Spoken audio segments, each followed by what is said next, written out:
Baik, Assalamualaikum warahmatullahi wabarakatuh. Bertemu lagi dengan saya, Selamat Rahayu, di web ya, tutorial web webinar untuk eh, Universitas Terbuka untuk eh, mata kuliah jaringan komputer. Ini kita web yang ketiga ya, web 3.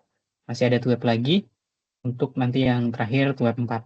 Nah, di web 3 ini kita akan membahas tentang tugas 2 teman-teman. Gimana teman-teman tugas duanya? Apakah ada kendala? Nah, di sini karena teman-teman tidak ada yang hadir tidak apa-apa.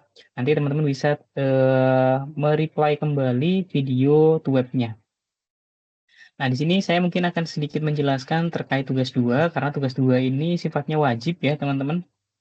Oke, sebentar saya share screen dulu ini ya. Share screen. Oke, ini tugas 2 ini semua tugas sebenarnya wajib ya, tugas 1, tugas 2 dan tugas 3 itu sifatnya wajib. Jadi eh, di web ini saya akan apa namanya? Akan menjelaskan supaya teman-teman bisa mengerjakan tugas duanya dengan baik atau dengan tidak ada kendala. Nah, jika ada kendala teman-teman bisa play video ini. Eh, Seharusnya sih kalau teman-teman bisa hadir di sini kita bisa langsung diskusi ya.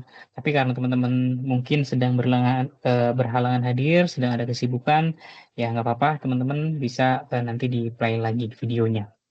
Oke, tugas 2 kita sambil buka di sini. Di tugas 2 ini teman-teman wajib mencoba ya, mencoba atau mengimplementasikan perintah-perintah ini ya. Perintah-perintah ini dibuat, kemudian sebelumnya dibuat perkenalan identitas mahasiswa, kemudian penjelasan hasil praktek yang telah dilakukan. Nah, jadi teman-teman harus ini ya, harus nampilin wajah tentunya untuk pertama perkenalkan dulu, kemudian teman-teman praktekkan tahapan-tahapan ini. Nah, ketika mempraktekkan tahapan-tahapan ini, teman-teman diharuskan sambil memberikan narasi atau menjelaskan tahapan-tahapan ini. Kayak contohnya ini CD di sini tujuannya buat apa, CLS buat apa. Nah, itu teman-teman sambil dijelaskan. Jadi tidak hanya melakukan, apalagi sampai tidak menampilkan wajah itu maka nilainya nggak akan maksimal. Jadi kalau teman-teman pengen dapat nilai yang maksimal, maka teman-teman praktekkan, kemudian dinarasikan serta wajib menampilkan wajahnya. Oke, nah kita langsung coba aja mungkin ya teman-teman supaya teman-teman nanti juga bisa mempraktekkan di rumah masing-masing. Nah, di sini untuk mempraktekannya teman-teman harus pakai Windows tentunya ya karena ini sintaknya di CMD ya teman-teman. Kalau di yang pakai Mac sepertinya ada beberapa sintak yang berbeda atau ada beberapa yang nggak berjalan dengan perintah yang sama. Jadi direkomendasikan menggunakan Windows. Nah, teman-teman silahkan pakai Windows R, Windows R. Nanti dia akan muncul running seperti ini, kemudian ketik CMD ya, teman-teman. Kemudian di OK. Nah, jika sudah, maka dia akan muncul si eh, command line-nya atau si CMD-nya. Seperti ini tampilannya ya, teman-teman. Nah, di sini kita bisa apa namanya mempraktekkan perintah-perintah ini. Contoh yang pertama adalah CD. Nah, CD ini digunakan untuk berpindah folder ya, teman-teman. Nah, CD eh, digunakan untuk berpindah folder. Nah, contohnya ketika kita buka Explorer di sini, kemudian ini kita itu sedang berada di local disk C ya, teman-teman. Ini disk C, kemudian di user, user, kemudian MacBook, di folder MacBook. Nah, ini. Jadi kalau teman-teman semuanya di sini saya buat mkdir selamat gitu deh ya. Mkdir ini untuk bikin folder, teman-teman. Nah, maka terbentuk folder selamat di sini. Kemudian teman-teman kalau semuanya mau masuk CD selamat. Nah, sekarang kita ada di folder selamat. Oke. Itu kalau nah, lanjut. Nah, CD itu jadi gunanya seperti itu ya. Jadi kita sebenarnya print kalau yang ini perintah GUI atau graphic interface user, kalau yang ini command line ya. Jadi perintahnya menggunakan sintak atau teks. Nah, kemudian di sini ada perintah CLS, ini digunakan untuk membersihkan tampilan, teman-teman. Jadi ketika kita CLS, atau artinya itu clear screen ya. Kita cobain, ini CLS, sebentar, CLS, maka dia akan membersihkan semua perintah yang sebelumnya udah kita buat. Nah, kemudian ada perintah berikutnya CLS, kemudian slash tanda tanya, ini fungsinya untuk menampilkan help ya. Ini CLS spasi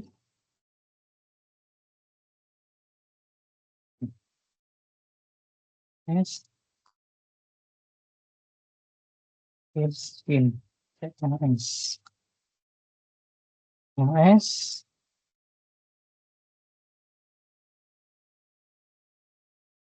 spasi garis miring tanda tanya. Nah, ini kita mau tanya CLS ini fungsinya buat apa gitu. Makanya dia akan tahu CLS itu adalah clear screen ya. Jadi ketika kita tambahkan garis miring tanda tanya, maka dia akan ngasih tahu perintahnya. Nah, kayak yang tadi mungkin CD, kita cobain CD, garis miring tanda tanya, maka dia akan kasih tahu, oh itu untuk CD itu adalah drive path-nya. Nah, kayak gitu. Oke, kita CLS lagi. Kemudian kita lanjut ke dir. Dir menampilkan bantuan untuk perintah direktori informasi. Nah, di sini kita coba dir ya, teman-teman. Nah, di dir ini, dir isi folder yang barusan saya buat ini kosong ya. Makanya di sini nol file, jadi nggak ada filenya kosong. Jadi kalau semuanya kita bikin folder lagi tadi mkdir semuanya ya, teman-teman. Mkdir jarcom. Nah, sekarang udah ada folder jarcom ya, teman-teman. Ini teman-teman bisa lihat ada folder jarcom. Kalau kita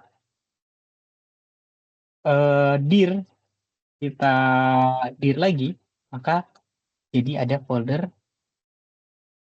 jarcom harusnya. Ada dir, ada folder jarcom ya, teman-teman. Ada folder jarcom. Oke, selanjutnya ipconfig. Nah, ipconfig ini adalah untuk menampilkan informasi atau konfigurasi jaringan seperti IP address, subnet mask, dan default gateway ya, teman-teman. Ini semuanya ipconfig, kita enter. Nah, maka itu akan menampilkan IP dari device saya. Di sini IP saya, IP versi 4 saya adalah 10.10.238 ya. Subnet masknya 255.255.0. Default gateway-nya 10.10.1. Nah, ini sama dengan IP yang ada, kita coba cek di control panel-nya ya, teman-teman. Jadi setiap device itu pasti punya IP, teman-teman. Punya IP. Nah, kita coba ke sini, installing center. Nah, di sini, nah ini IP-nya properties. Ini IP-nya DHCP tentunya ya. Diagnosis.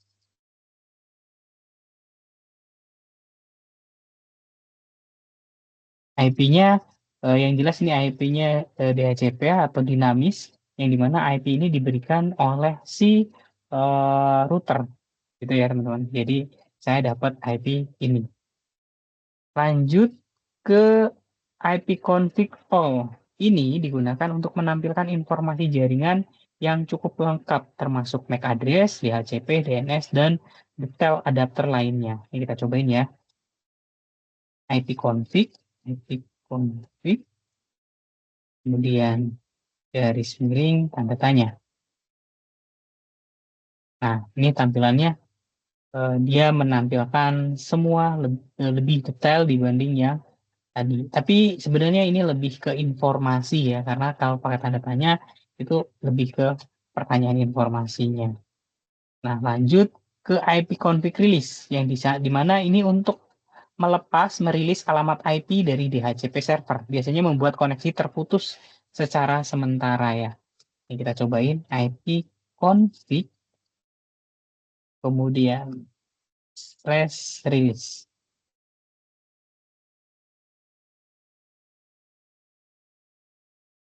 Nah, kita cek lagi IP config lagi. Config.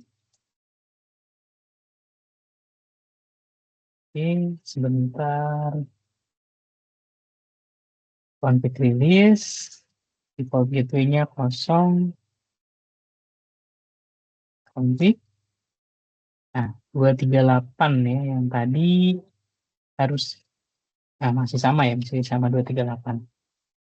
Nah, intinya IP config release ini biasanya untuk kalau kita mau ganti IP yang diberi di HCP-nya tadi supaya berubah. Nah, kita coba lagi IP config release. Ini config release. Kemudian kita IP config renew. Ini minta IP baru ya harusnya berarti. Renew. Nah, Windows IP config. Nah, sekarang kita coba cek IP config lagi. Masih 238 ya, masih tetap dikasih dengan IP yang sama. Nah, harusnya ini emang harusnya dia akan ngerilis atau mendapatkan IP baru dari si DHCP-nya. Kemudian IP config display DNS. IP config display DNS. Display DNS. Nah, ini adalah untuk menampilkan cache DNS lokal riwayat domain yang pernah diakses. Jadi ini domain-domain yang pernah diakses. Itu display DNS. Kemudian yang berikutnya IP config plus DNS. IP config plus DNS. Nah, di sini IP plus DNS ini menampilkan cache DNS plus DNS ini untuk memperbaiki masalah akses website ya, membersihkan cache DNS-nya. Jadi riwayat-riwayat yang tadi itu dibersihkan menggunakan plus DNS. Ini udah successful ya teman-teman. Berikutnya IP config register DNS. IP config register DNS. Nah, register DNS ini membersihkan change mana tadi register mendaftarkan ulang hostname komputer ke DNS server. Itu digunakan untuk jaringan dan domain atau enterprise ya. Kemudian yang berikutnya ping. Nah, ping ini ping informasi ya. Ping ini tujuannya adalah untuk mengirim paket ICP-MP untuk mengecek koneksi ke host lain, misalnya website atau IP yang digunakan untuk tes latensi, apakah host dapat dijangkau atau tidak. Nah, di sini kita contohkan, kita mau ngeping ke domain Google ya. Ping Google, google.com. Maka kita akan seperti namanya tadi, ini untuk mengecek koneksi eh, ke Google. Nah, reply ya. Kalau reply seperti ini artinya berarti dia connect. Atau kita juga ping bisa ke IP-nya. Kalau Google tuh IP-nya 8.8.8.8. Ini juga sama ya, reply juga. Oke. Kemudian yang berikutnya netstart. Netstart.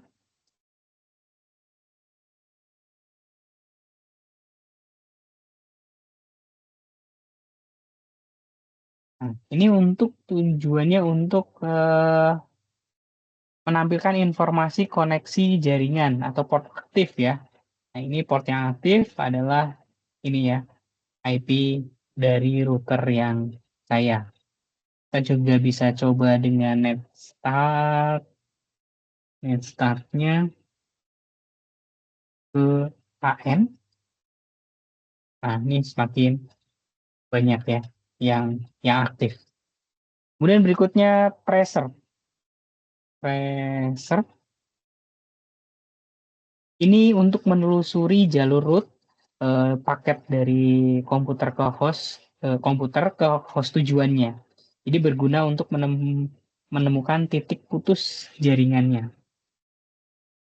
Nah, ini ya, kita contohkan ke tracer ke google.com ya. google.com. Nah, maka kita bisa nge-tracking ya tadi kan si ini jalur rootnya ya. Jadi jalur rootnya ke GPONnet. GPON ini adalah router router ya apa router si ISP saya atau Internet Service Provider saya atau langganan saya kan ke ISP saya itu GPONnet, kemudian ke IP ini penyedia layanan sampai ke sini. Nah, jadi kita bisa nge-tracking ketika kita mau mengakses ke google.com ya. Bisa di tracing.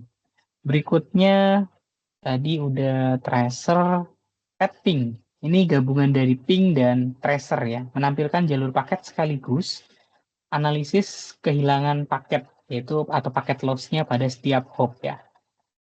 Kita cobain ping. Ping. Nah, nah, ini informasinya ya, ping. Kita cobain lagi pingnya ke google.com ya, ke google.com.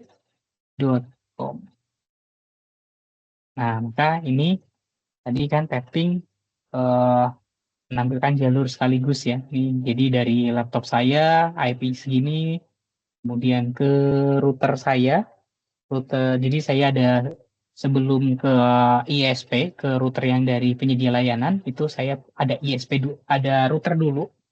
Router yang saya buat networknya ini 10.10.10.1 baru ke laptop saya dapat IP-nya ini. Kemudian ini dari si router ISP-nya segini dan ini lanjut ke pelayanan ISP-nya. Nah, ini untuk tracing ya, teman-teman, tracing. Kemudian lanjut lagi, selanjutnya,